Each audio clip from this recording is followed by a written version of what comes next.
सुप्रभात प्यारे बच्चों। आशा है आप सभी स्वस्थ व सुरक्षित होंगे। आज हम गुंजन पुस्तिका से पाठ 10 अपना गांव का अध्ययन करेंगे।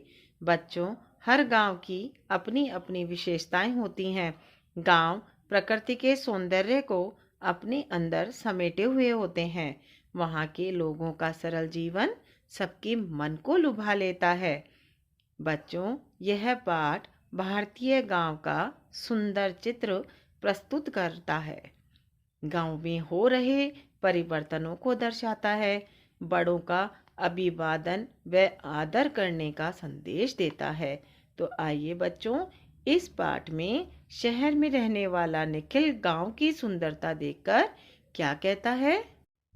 निखिल के पिता शहर में प्राध्यापक थे। उसके चाचा गांव में रहते थे। एक बार वह अपने पिताजी के साथ उनके गांव आया। उनकी गाड़ी एक छोटे से स्टेशन पर रुकी। वहां उसके चाचा जी उनकी प्रतीक्षा कर रहे थे। वे सब तांगे से घर की ओर चल दिए। प्राध्यापक का मतलब होता है बच्चों कॉलेज के शिक्षक। अध्यापक होते हैं स्कूल के शिक्षक। प्रतीक्षा का मतलब होता है बच्चों इंतजार करना। वाह, मिट्टी की सौंधी सुगंध अच्छी लग रही है। सौंधी सुगंध का मतलब होता है बच्चों गीली मिट्टी की महक। थोड़ी देर बाद ही गांव के घर दिखाई देने लगे। पिताजी ने एक इमारत की ओर संकेत करते हुए बताया। संकेत का मतलब है इशारा। यह खरीद भंडार है। यहाँ अपना अनाज बेचकर किसान उचित कीमत पाते हैं। यहाँ से अनाज पहले सरकारी गोदाम में पहुँचाया जाता है और वहाँ से यह उचित दर की दुकानों पर जाता है, जहाँ से हम राशन के रूप में इसे प्राप्त करते हैं। गांव की सुंदरता देखते हुए वे घर पहुँच गए। घर के आंगन का फर्श कच्चा था, लेकिन सफाई से लिपा गया था।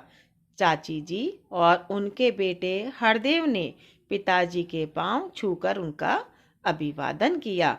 चाची जी ने उन्हें स्वादिष्ट छाछ पिलाई। छाछ पीकर निखिल हरदेव के साथ नहाने चला गया। हुर्रे, मजा आ रहा है। ठंडे पानी से नहाकर निखिल को ताजगी का अनुभव हुआ। फिर हरदेव निखिल को अपने खेत पर ले गया। खेत का मतलब होता है बच्चों जहाँ अन्न उगाया जाए। खलियान उसे कहते हैं जहाँ फसल काटकर रखी जाती है।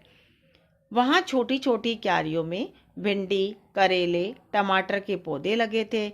लौकी की बेल पेड़ से लिपटी थी। निखिल ने नींबू के पेड़ का पत्ता तोड़कर सूंघा। उसमें से नींबू की सुगंध आ रही थी। सुगंध का मतलब बच्चों खुशबू।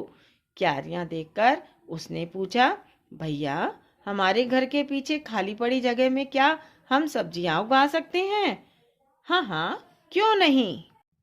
वे आगे बढ़े। हरदेव ने बताया, आजकल बीज बोने का मौसम है, इसलिए किसान व्यस्त हैं। व्यस्त का मतलब है काम में लगा हुआ। उधर धान के खेतों में धान के छोटे छोटे पौधे लगे हैं। जब ये थोड़े बड़े हो जाएंगे तो वे इन्हें फैलाकर पूरे खेत में लगा देंगे। वह देखो, किसान ट्रैक्टर और हल से खेत जोत रहे हैं। वे बातें करते करते बस्ती की तरफ आ गए। अरे, वह आपका विद्यालय है? हाँ, आसपास के गांवों के छात्र भी यहाँ पढ़ने आते हैं। लौटते समय निखिल ने पशुशाला देखी। पशुशाला का मतलब होता है बच्चों पालतू पशुओं के लिए बना स्थान। और चिड़ियाघर तो हमने सुना है। चिड़ियाघर उसे कहते हैं जहाँ विश्व भर के पशु पक्षी रखे जाते हैं। उसमें कुछ गाय भैंसें बंधी थीं।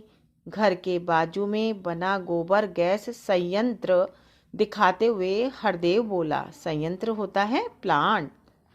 इस संयंत्र में गोबर गैस बनती है।